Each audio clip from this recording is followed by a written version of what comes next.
I'm Ariana Grande. Hi, I'm Cynthia Erivo. And you're listening to the Broadway Podcast Network. Visit bpm.fm to discover more.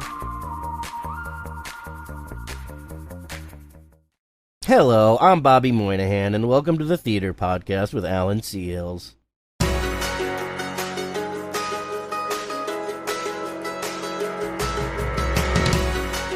Hey everyone, welcome to a very special episode of the Theater Podcast. I'm your host, Alan Seals, and this is now officially episode 400, a milestone I never actually had any intention of reaching, but I definitely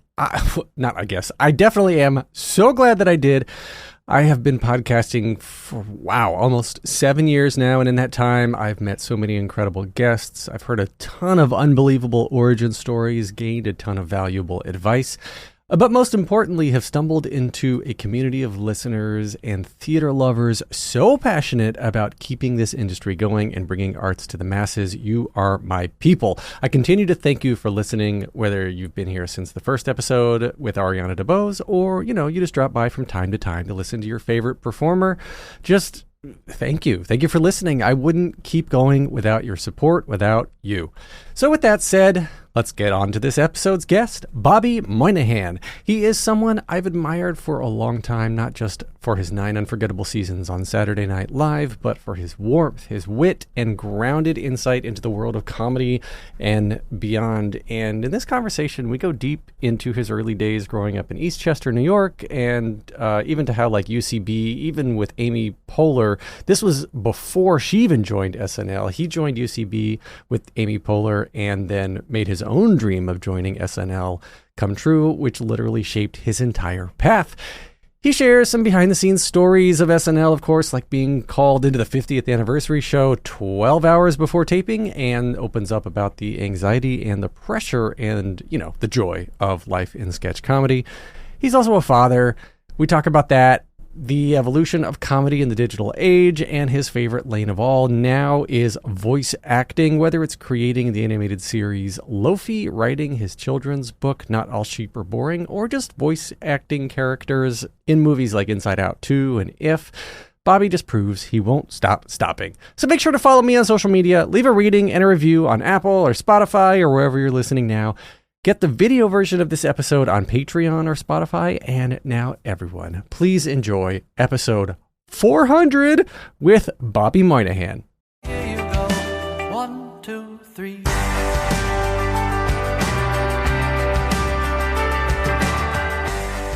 Today's guest is a beloved comedian, actor, writer, and voice artist, best known for his 9 seasons on Saturday Night Live, where he created unforgettable characters like Drunk Uncle and Anthony Crispino.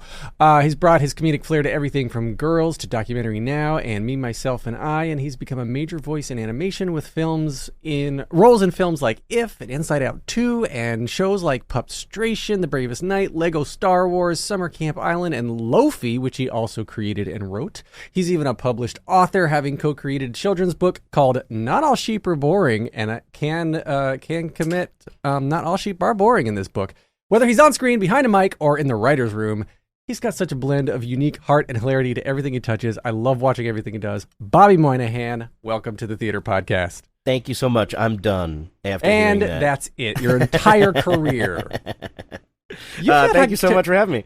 I gotta say, like, I've been a huge fan of yours. I was just telling you this before we started recording, and I saw, gosh, what was it? But I forced you to say it again. You forced me to say it again.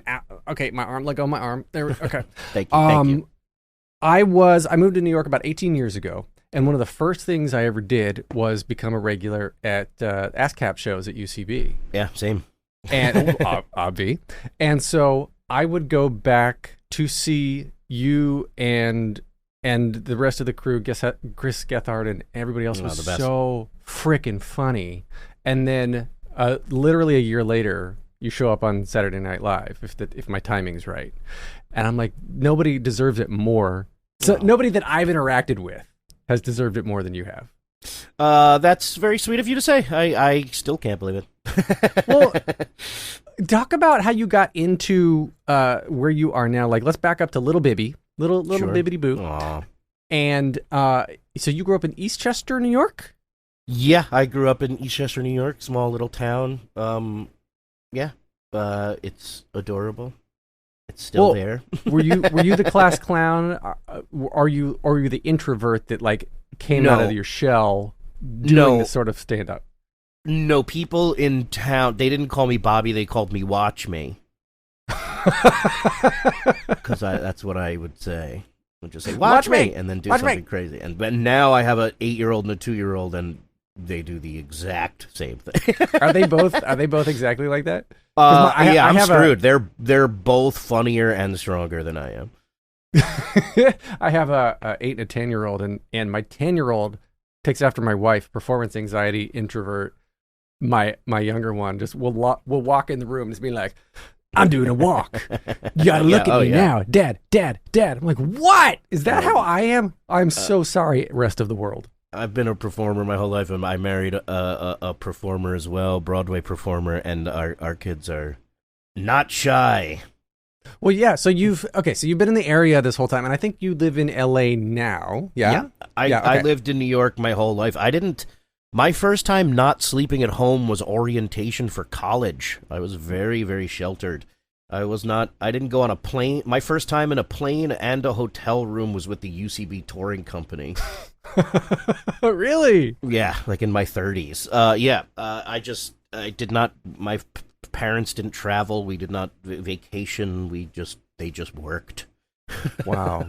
Well, so you've got all of these lanes that you fit into very well at, writing and performing in multiple different venues. Some better than others. some better than others, but they all fit. Yeah. Like when you were a kid, though, did you want to do one thing or did you just need the attention? Speaking for myself, I crave the attention no matter where I got it. Yeah. I mean, like, yeah. I don't remember a time where I didn't want to be on Saturday Night Live. And, like, I have videos of me as a little kid in a suit coming out of the bathroom in, like, handheld VHS tape video camera going, Bobby Moynihan, and, like, pretending I was doing my opening credits and, like, so nerdy. And, like, this SNL jersey behind me, that if you can see it behind me, I got for Christmas from my mom a couple years before I got SNL, and like she was like, yeah, when you get it, have everybody sign it. And I was like, smart, genius, I will do that. And like it's like, hopefully I'll get it someday. And I did, and I got it signed by everybody for 10 years. And like it doesn't make sense to me. I don't remember. That was the only thing. And when it was like I went to college, I went to UConn, University of Connecticut, for acting, and like the second I was done with that, I came back to New York. I was in an off-Broadway show, and I was walking back to Grand Central Station, and I saw the UCB symbol, like the eyes, and I walked in, and the next day I signed up for classes, and like a month later, Amy Poehler got SNL, and I was like, I'm staying right here. Huh. Well, yeah, so she was one of the original co-founders of Upright Citizens Brigade, right? Right? Yeah, I worked as a bartender, like, when she was still, like, around and there, like, like right before she got SNL. What is the tiering structure like at UCB? Because I've known some people who have gone in there and taken... You shake your head. Well, I just think it's very different from... When I first started, there was 25 people there, and they're all legends, and they're all working now, and then it became... I kind of was there I came in at the tail end of the first theater, and then when they moved to the new theater, we were like the last Harold team at the old theater. Like, so I kind of saw the changing of the guard, and then once it started to get to like tiers of classes, that's when I was gone. Really? Yeah, I wondered Or not gone, but just not. I was on SNL, and I was just panicking. Well, what do you mean by that? I know you've talked about it, but I want to hear what you're talking about now in retrospect, looking back on those 9 years, I guess. Was it just a constant 9 years of panic when you were going week to week? Yes. Yes, 100% yes. Yeah, it was auditioning for a show you're already on every single week, and every single day was like going out on a date with a new writer or somebody like, please like me, please help me write. It was a very needy time. I'm a very different person now, and I look back on those times as some of the best, and then I want to also go apologize to people and go, that wasn't me. But like, yeah, it was crazy. It's How many people, though, like go through this that we wouldn't think about? I've talked with Hader, too, who's said... Every single person who's on that show. I mean, Andy, really? Andy, I think... Well, no. Not every single person. The only two people I think who somehow were just completely unaffected. I never saw them anything other than pleasant or tired, was Keenan Thompson and Fred Armisen.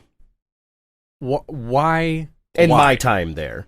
What are they on? Well, Keenan just is sketch comedy. He's been doing sketch comedy since he was born. So like he's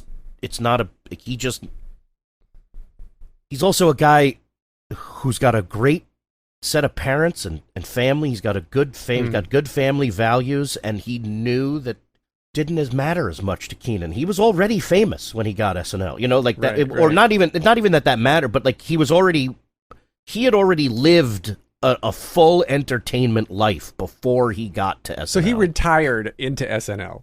Pretty much. I mean, like, and also could do that. He could show up on Saturday and not do dress and still nail it every single time. If you just gave him a sketch he's no different at the read through than on air, other than like he knows it because he's done it before. But at the read through, it's the same. He is sketch comedy, and Fred's just crazy. Fred just is comedy, and like he is just one of the other people that like sometimes I would be like, hey Fred, like does this ever bother you? And he'd be like, no. And I'd be like, okay, great. And I should have listened to him more, because he was just really good at that. But like, I don't know if you saw the 50th thing that Andy did. The Lonely Island guys did the everyone at SNL has anxiety, and like that. There's a reason why he made that. Oh God, yeah. The I've been listening to the Seth Meyers and Lonely Island podcast. Oh yeah, the best. Right. And so like, I love a behind the scenes things. That's partially why I started this podcast now 6-ish years ago. Anyway, and because I want to get in behind the scenes and to hear them talk about the fact that they shoot. All the shorts are shot, within like -2 hours. They have way less time than they want. Everything is, nothing's really set with the script until like Thursday or Friday night. I didn't know I was going to be in the 50th till 12 hours before. I'm serious, and I don't think they did either. Were you in LA or were you already here? No, I was in New York. I had gone through the ego death of like, well, I guess I'm not in this one. Guess I'm not in the 50th, and I was kind of psyched. I was like, I'm going to enjoy myself. I'm just going to relax and sit in the audience and watch SNL the way I have always wanted to. And I was settled into it, and I was like, this is going to be easy. And I booked a flight and a hotel, and then I got a phone call saying, like, did you get your script? And I just went, it's a show week. It's a show week again after 10 years. And it was, except it wasn't a week. It was like 3 days. And then all of a sudden they were like, don't go to that hotel. You're staying at this hotel and come here for rehearsal. And then 10 minutes later I was in that. And then you might be in this other thing. And then go shoot that digital short. Okay, you got cut from the digital short. And it was chaos for 3 days. And then I did it and came home and went. Do your kids now? Do your kids look at your clips online? Especially an 8-year-old. I mean, not the 2-year-old, but no. Some of the cartoon stuff, but not SNL yet. I think it's like the 8-year-old has mentioned Saturday Night Live because others have mentioned. What happened was the week after the 50th, everyone at drop off was calling me drunk uncle. So little children calling me drunk uncle at drop off. So my kid was like, why are they saying that? Well, now you got a shower. I explained it before. I showed her a picture. Yeah, that's for another time. Yeah. This is when your father thought it was funny to make fun of racists and terrible people. Well, that's Yeah, it still is. Like, I still think it's funny. it's like comedy is rooted in a lot of stuff that has to be slightly offensive or it's not funny. But It was kind of the whole point, but explaining that to the nuance to an 8-year-old, I'll wait. yeah. I don't think I could do that either with my 8-year-old. Anyway, so speaking of kids, did you write "Not All Sheep Are Boring" for your children? Sure. No. I only had one child at the time, and it was during the pandemic, and I was kind of looking for stuff to do, and I was writing, and they said, "You ever think about writing a children's book?" And I was like, "No." And then, like a week later, I was putting my daughter to bed, and said something about counting sheep to fall asleep, and I, trying to make my daughter laugh, was like, "Yeah, why is it sheep?" Like, we just kind of started talking about why is it sheep, and I was like, "'Cause they're really boring." Like, started thinking about why specifically sheep were boring, and that made me laugh, and then this came. Well, I enjoy it. My kids are a little too old for it. I am going to read it for them. This came yesterday, so I am going to read it for them. And it's very short. Put them to sleep. It's such a cute book, and the illustrations are perfect. Julie Rowanzak is amazing. Yeah, absolutely amazing.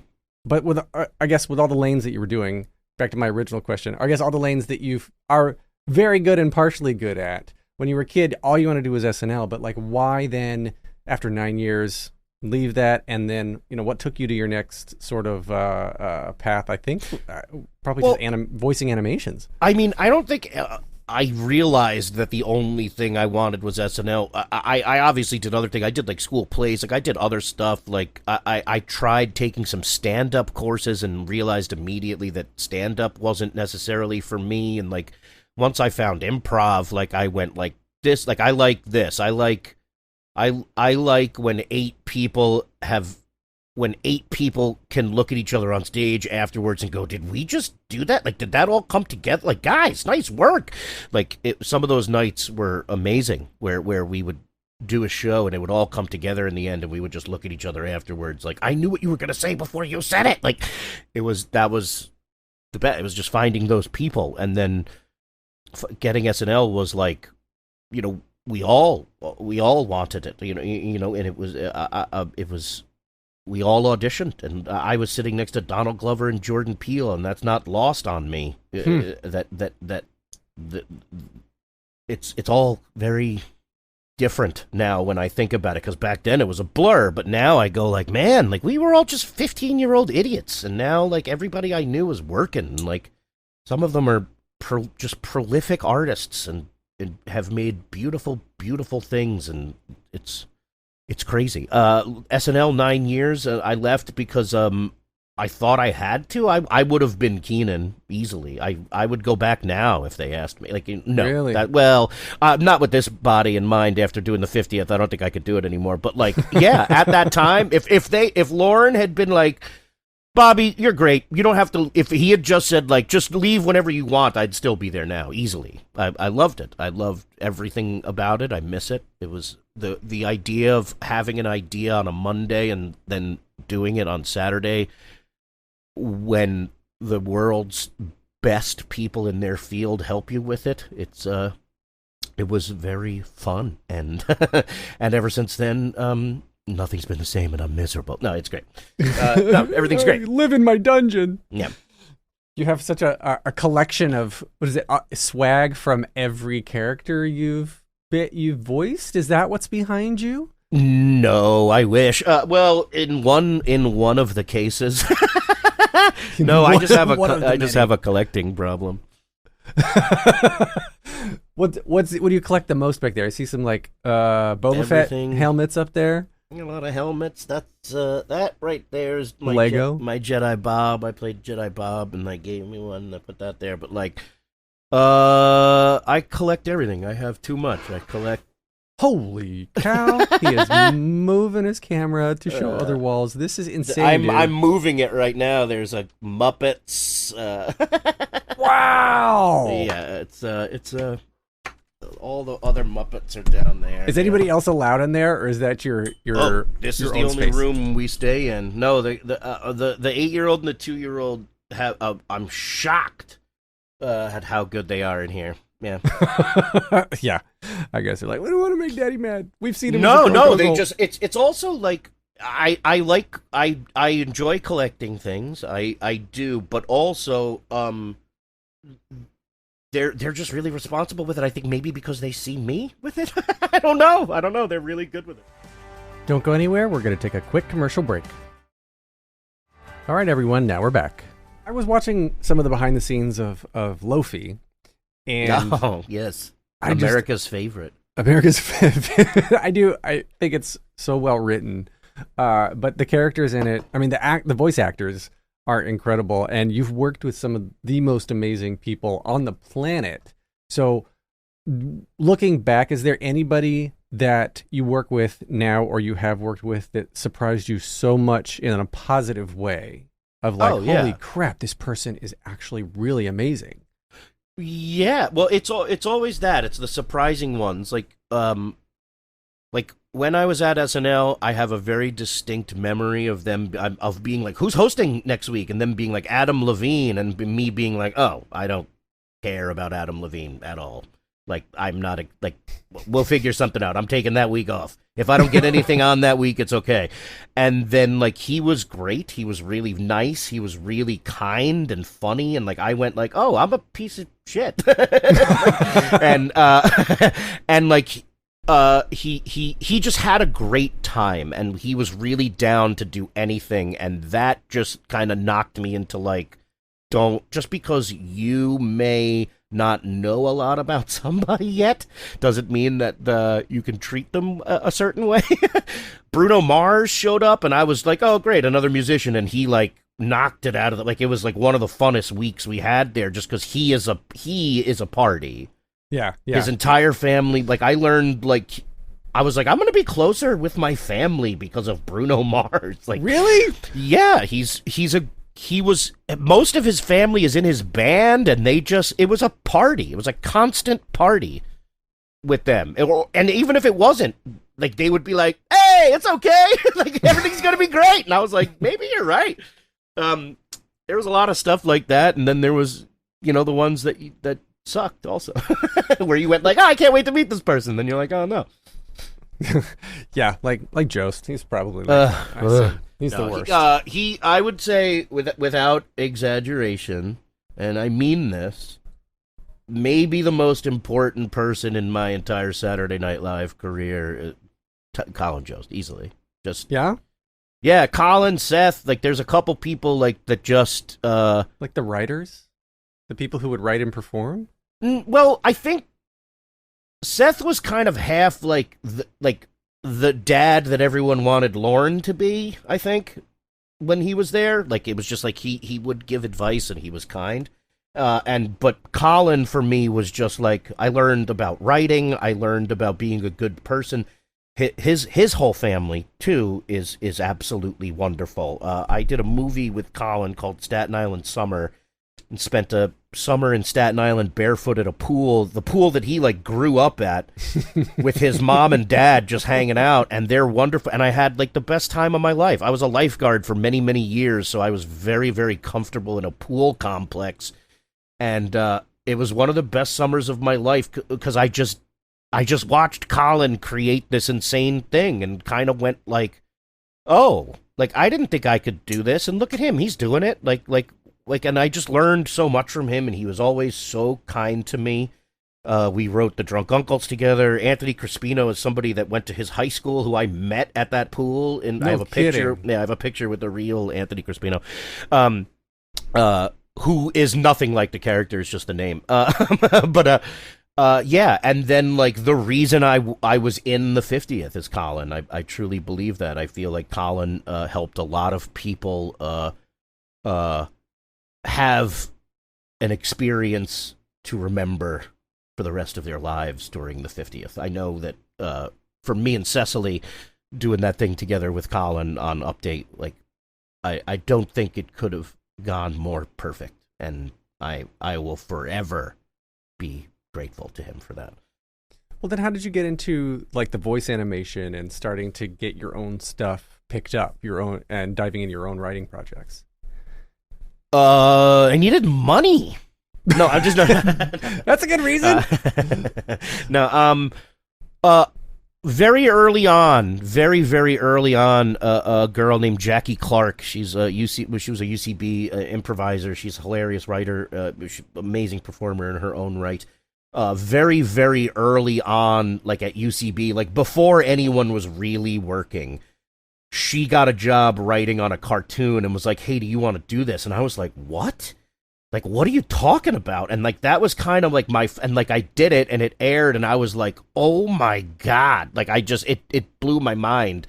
And then I sought it out, but I think what happened next really was like I got a couple here and there, but then I think I just got a call out of the blue that was like, "Hey, my name's Mike. I'm directing Monsters University, and I saw a specific sketch on SNL, and I thought your voice was funny. Do you want to come in and read these couple lines?" And it was for like this one-eyed crab guy, and like I did it, but I improvised a bunch of stuff, and like they let me improvise for a little bit, and they used some of that, and it was like all of a sudden I was in a Pixar movie, and then after that it was like, "Hey, do you want to," like, you know, it was like it's kind of like SNL, but I would go to meetings before SNL with people and look in their face and tell them how passionate I was, and tell them all like I will work for you, I will do whatever, and they would go, "Thanks. Bye." And then I would see those same people after SNL, and they would go, "So what TV show do you want to do?" And it was like, oh, like it was, you know, it was once you are co-signed by someone like Lorne or Pixar, it was like other people went, "Oh, okay, if he can do that, then maybe he can do this," and it was extremely helpful. And many cartoons later, I seek it out. It's my favorite.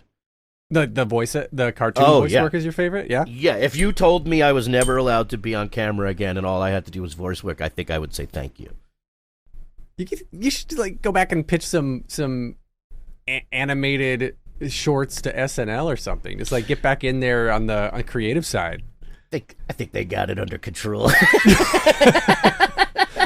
Lauren's in my Alan. We don't need Bobby's. But that's the pictures. thing about SNL. Like, it's like there is part of me that wants to go back. Like if my dream had come true, if I could pitch my dream, which by the way I think I did to Lauren many years ago, was that the 50th season would just be all-star season. Like, so it would be like Bowen Yang, David Spade, Lorraine Newman, Jay Farrow, like one episode it's just that, and then the next episode like just like a whole mix of all SNL people working together for a season or like something like that. Like that was always my dream, but just because I wanted to work with old SNL cast members.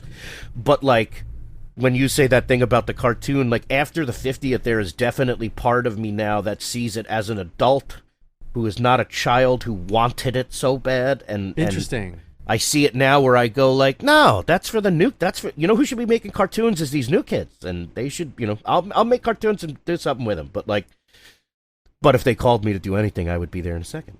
Obviously, that's interesting. Yeah, going back to the Seth Meyers Lonely Island podcast again, like all of the Lonely Island came out. God, it was 20-something years ago. I mean, and you were on with them, and I forget how old I am now at this point. Yeah, it's crazy. I love that podcast because I'm a fan of them and the show. I called Andy. I haven't talked to Andy in years. I called Andy when Sushi Glory Hole came out, and I was like, I'm listening to this song in the car 15 times. I know the lyrics like I'm in high school listening to comedy songs again. Like it was so like I was like I missed Lonely Island. Like I was like I can't like I really kind of became a fan again. Like but that being said, listening to your old boss and three of your friends talk about stuff you were in, I'm like, oh God, please don't mention my name. I get terrified because I'm like, I don't want to hear that they hated me, but they don't. You know? That's my own hang-ups. But like, no, I listen to that constantly, and I love them all. I haven't heard anyone say a single negative thing about anything you've done. And I'm not saying this to like blow smoke up your ass. Except the murders. Except the murder. Yeah, well, I'm seriously, you're one of those people, like I said in the intro, just you bring such an authenticity and a genuine feeling of fun. And enjoyment to what you're doing, and the it fun comes part is across right. so much. The authenticism and the genuosity, is that a word? Are slowly coming out at age 48. I'm realizing.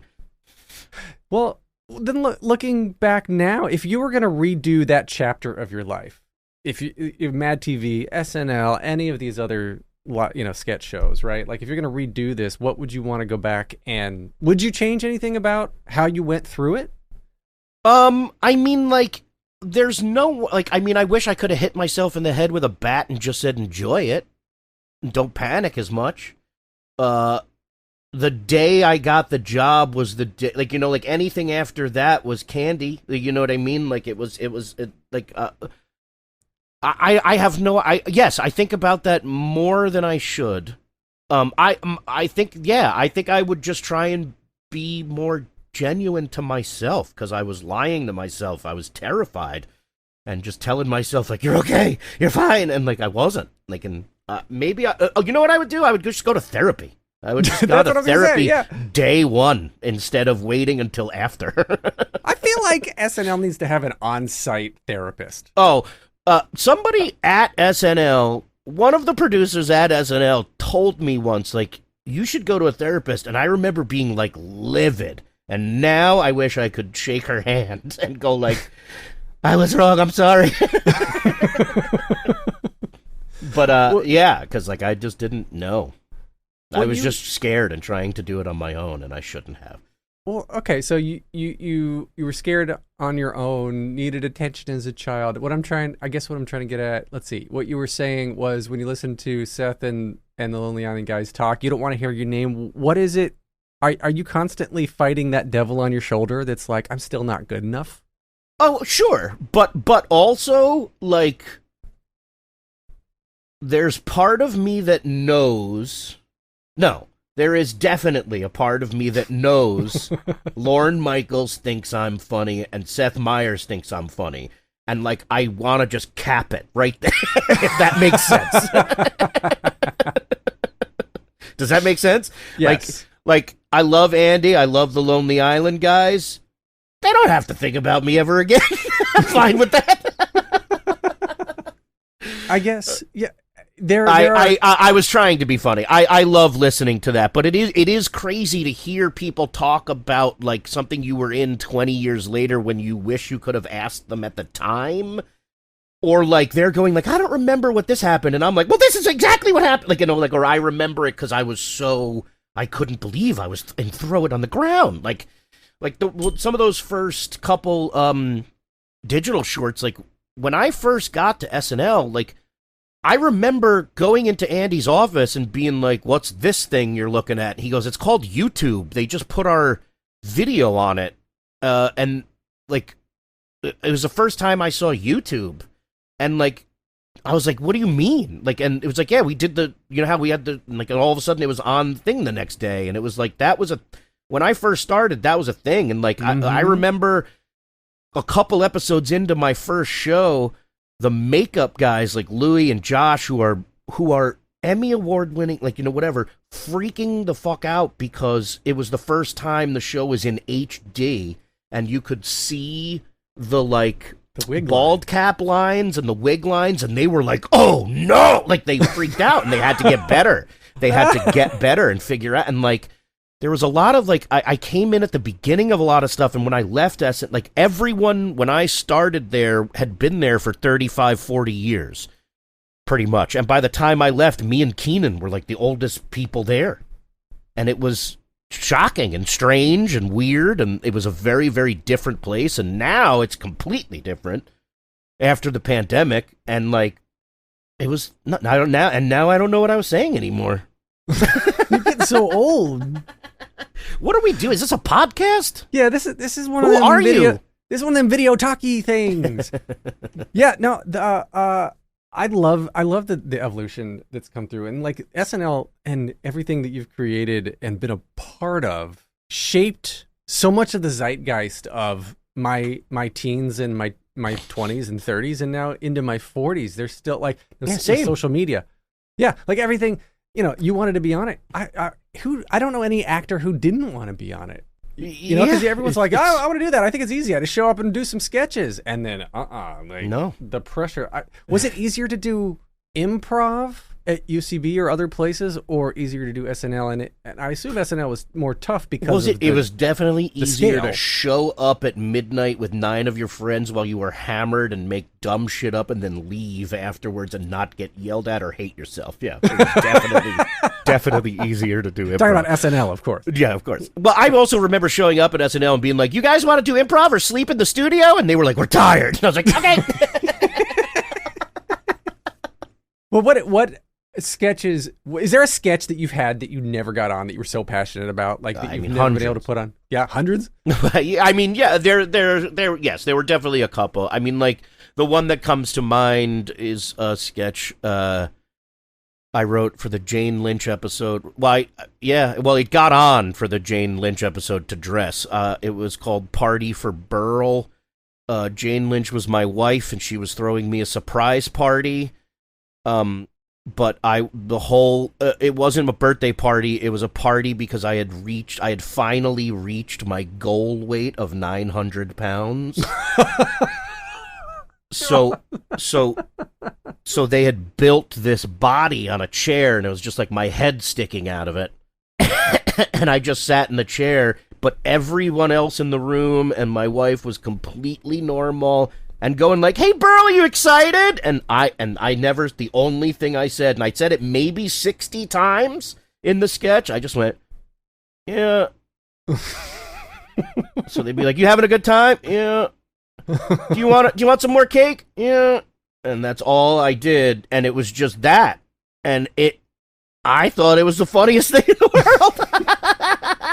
And it got to dress, and it finally made it to dress, and it got enough laughs, and it got into the show, and I was literally floored. I was like, this is a bad idea. This is going to be 1 in 10 years where I'm like, why did I do this?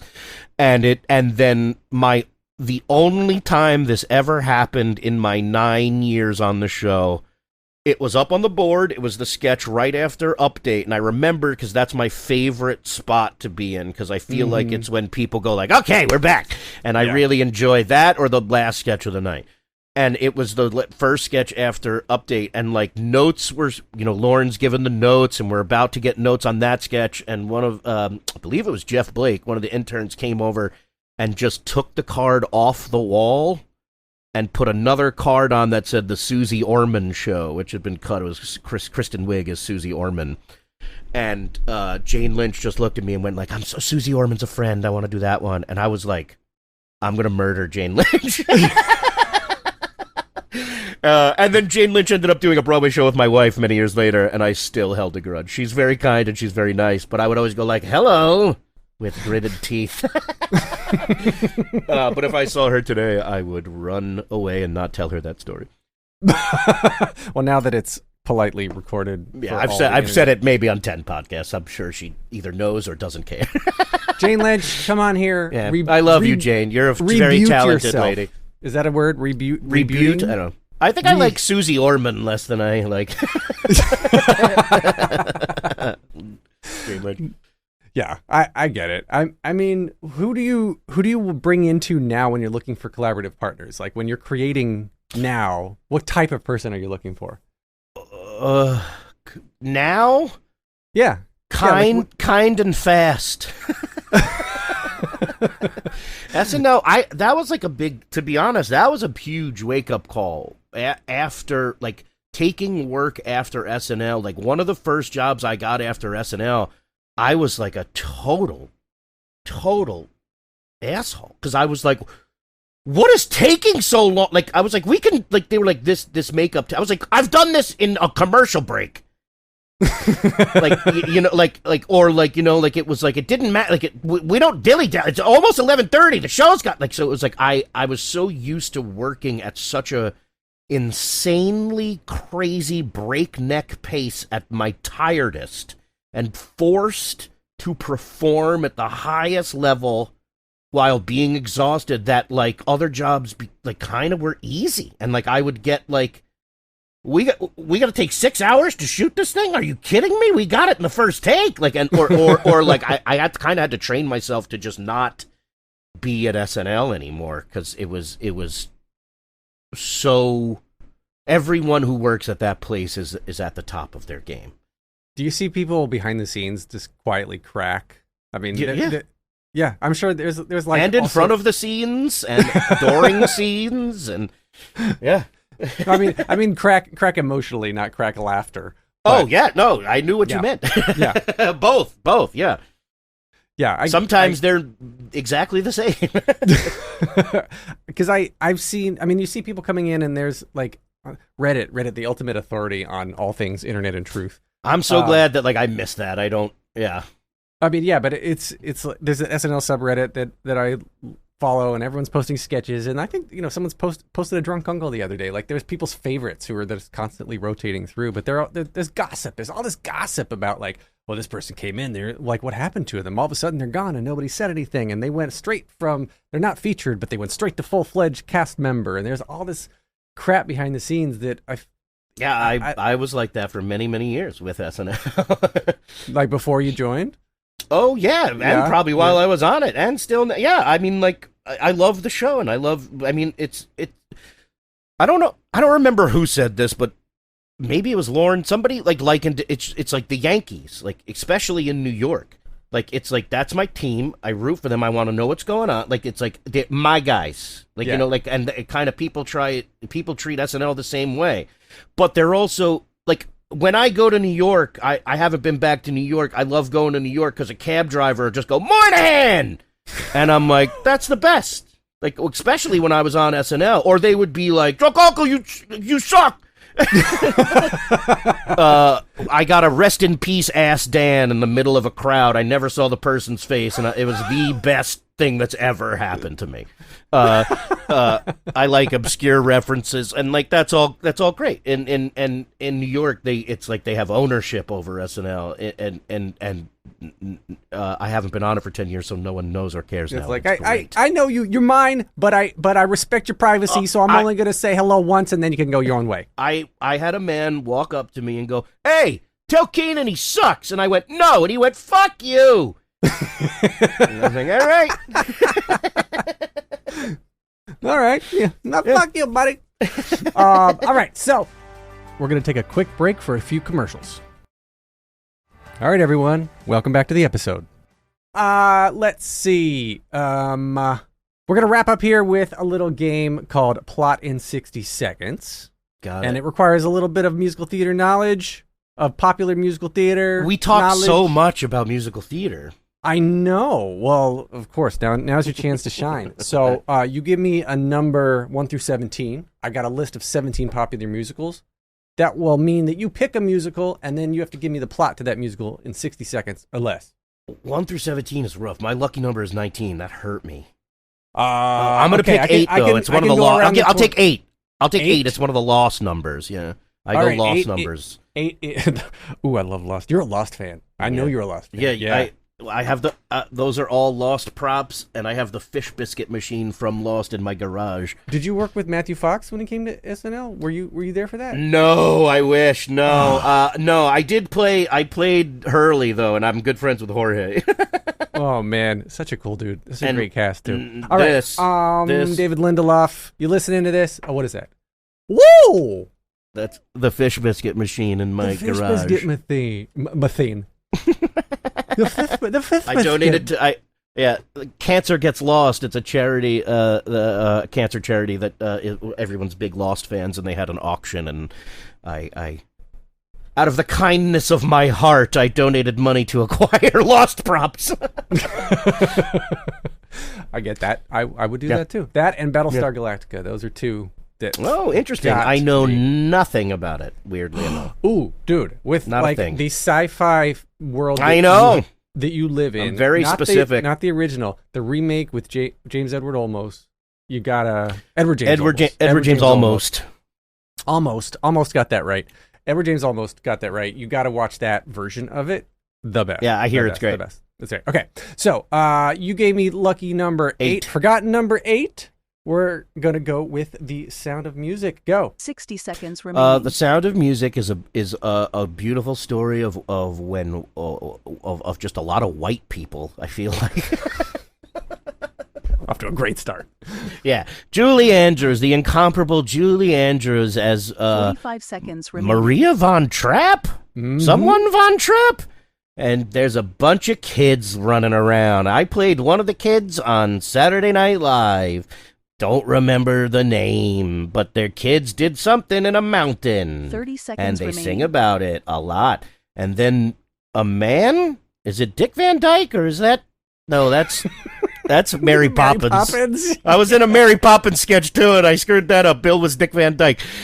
Most of my memories 15 are seconds from remaining. children I played on a television show 15 years ago.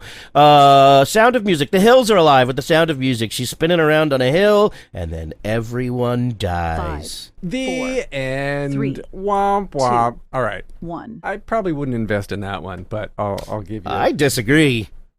You would invest in Millions. White People Die. The musical. I'd probably do great right about now. Ooh, not touching that one. Okay. 3 standard closing questions to wrap up the episode. First one is just what motivates you. What motivates me? I don't know. What's next? I find it funny to find out what's next because usually it's an insane thing. So my life has been like, what's next? No way. What's next? No way. What's next? No fucking way. So maybe that. I like that. Okay. So I'm going to ask this next question as a two-parter. The standard way I ask it is, what advice would you give to your younger self and younger people starting out down a similar path? That's the first one. And then the second part of this is, what advice would you give to people starting out on SNL? Oof. To myself, I would the most important. I would tell myself there is one person in your life that you should never ever lie to, and that is yourself. And there's only one person in your life that you should help, and that's your future self. And that's mostly because of the movie The Substance I saw, and I went like, got it. But true. I think I would tell myself that as a child. And as far as SNL goes, I now know I have no advice. I have none. I used to want to give advice to new people on SNL. My advice is get a therapist and enjoy it. You did it. You're on SNL, and from this moment on, you will be Saturday Night Live's blank for the rest of your life, and that's not a bad thing at all. So enjoy it and have a blast. And when your sketch gets cut, just save it and sell it somewhere else. I was wondering about that. Legally, do you own your sketch if it doesn't get on air? No, I think they own all of if I wanted to write a Party for Burl movie, I think they could technically say no, but I don't think they would. Also, I would probably ask him first anyway. But when we first got SNL, it was like, give us a list of your characters just in case anything hits, and I just sat there for a week and made up new characters just in case, thinking Drunk Uncle. I just wrote Drunk Uncle Mike, I think, down, and then spent the first 2 years of my SNL career going to that list and going, what dumb name did I make up? All right, let me write something around that. I like that. All right, last show, hardest one. If you can only see one show for the rest of your life, did I see last show? Last question, hardest one. If you can only see one show for the rest of your life, you can see it as many times as you want. What would you see? Just one show, like meaning I can only act. Wow. Wow. I have it might be SNL just because I was such a fan anyway, and also there's so much stuff you could watch music and you could do all that stuff. But to pick I'm trying to think of my favorite TV show ever, like Lost. But I've seen it so many times that I have it committed to memory. I'll say either Lost or SNL. If you're going to pick a musical theater show, what would you say? Oh, boy. Oh, that's a hard one. It might be Jelly's Last Jam. Ooh. I That like was like my favorite growing up. I still love it more than anything. I think maybe Jelly's Last Jam, or at least that was the first one that came to mind. Or Starlight Express, because I never saw it. Gotta go out to London and see it now. Oh, no. I don't like traveling. I don't like seeing things. I'm an old man. I am drunk uncle now, except I'm not racist. All right, well, then where can we get you online on the social media? Where do you play that game? Oh, boy. My father's voice has come out of my head for the last 10 minutes. I'm on BlueSky, Bibby Moynihan. I spell it with Bibby, B-I-B-B-Y, on Instagram, all that stuff. All TikTok. that stuff. I don't post anything. And then make sure everyone gets... Oh, yes. Not all sheep are boring! Yeah, exclamation point. Wherever Because there's books some are really sold. interesting sheep in this book. Yeah, they're Pierre alone. That's right. I'm on Instagram, TikTok, Facebook. I gotta be on the places. Leave a rating, review wherever you're listening now. Thanks to Jukebox the Ghost for the intro and outro music that we are hearing right now. And Bibby Moynihan, appreciate you, man. This has been great. Thanks, man. What a blast. Take a deep breath, make the world a little colorful.